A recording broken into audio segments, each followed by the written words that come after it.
بعد إسلامه ابتلاه الله سبحانه وتعالى بمرض السرطان، عافانا الله وإياكم. فكيف واجه هذا البلاء؟ واجهه بتدبر القرآن فصبره الله وثبته. Il y a dans la sourate Al-Baqarah, la fin de la sourate Al-Baqarah me touche énormément. Parce que c'est spécialement aucune âme n'est éprouvée plus que ses capacités.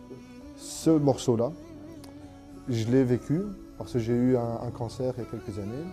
Donc j'étais déjà converti, alhamdoulilah, et avec un cheminement qui était mon cheminement, petit à petit. Et puis j'ai eu ce cancer, et ce cancer est la meilleure chose qui me soit arrivée. Pour moi, c'était une marque d'amour qu'Allah Azza wa Jal m'a pris dans ses mains et puis m'a remis. Et ce verset-là me montre une chose, c'est qu'il peut avoir des difficultés, mais ma capacité que Allah Azza wa Jal m'a donnée, en moi ou autour de moi, c'est pour ça que la sourate Al-Asr, avec les autres, j'aurai toujours la capacité d'affronter une difficulté. Même si la difficulté a l'air énorme, c'est une marque d'amour. Je sais que Allah Azza wa Jal m'a promis dans la sourate Al-Baqarah que je vais affronter cette difficulté.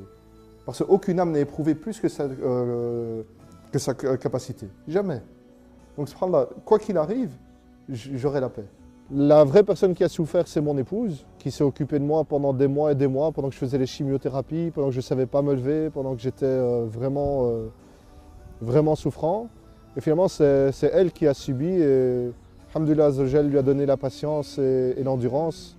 Et c'était plus une épreuve pour elle que pour moi, parce qu'en réalité, c'était un moment presque savoureux, parce que ça me permettait de mettre entre parenthèses la vie, pour savoir ce que c'était la vie et à quoi elle servait. يا نفحة القرآن فوحي عطرا على قلبي وروحي يا بلسما يطوي جروحي لولا الهداية ما ارتويت. البعض يقول إن الله سبحانه وتعالى ابتلاه بمرض، وتقولون خير؟ وين هذا الخير؟ بلال لما قعد مع أصحابه قالوا له أنت بعد ما أسلمت الله سبحانه وتعالى ابتلاك بهذا المرض، وتقول إن الله سبحانه وتعالى يحبك. شوفوا رد بلال عليهم. Et je leur donne un simple exemple. Je leur demande, réfléchissez. On dit qu'une femme, une mère, a cassé le bras de son enfant. Qu'est-ce qu'on va penser?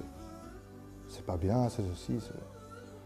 Maintenant, on va dire, l'enfant allait traverser la rue, la voiture arrivait.